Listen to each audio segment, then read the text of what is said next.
తల్లి ఆశీర్వాదం లేకపోతే ఏ దేవుడు కానీ ఏ గురువు కానీ ఏమీ చేయలేడు. నాలాంటి 1,00,000 మంది గురువులు వచ్చినా మీలాంటి 1,00,00,000 మంది దేవతలు స్థాపించుకున్నా కూడా లాభం లేదు.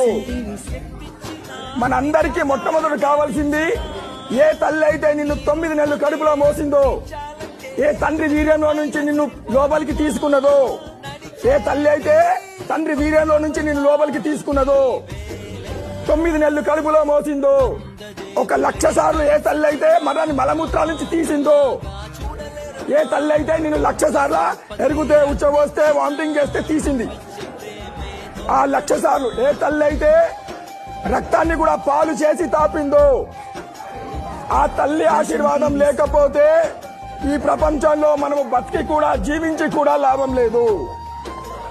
నువ్వు బతుకున్నావంటే, ఈ శరీరంలో ప్రాణముతో ఉన్నావంటే, ప్రాణము పోసింది ఎవరు అంటే కన్న తల్లి.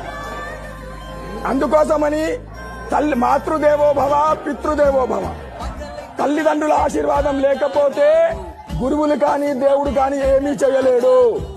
కనుక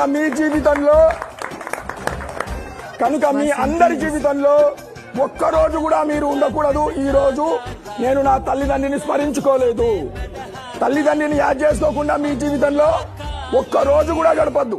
మీకు అధికారం లేదు, హక్కు లేదు. బతికే అధికారం ఎవరిచ్చారు అంటే అమ్మా నాన్న. మీరు బతుకుతున్నారంటే అమ్మా నాన్నను స్మరించుకుంటేనే మీరు బతికే అధికారం ఉన్నది.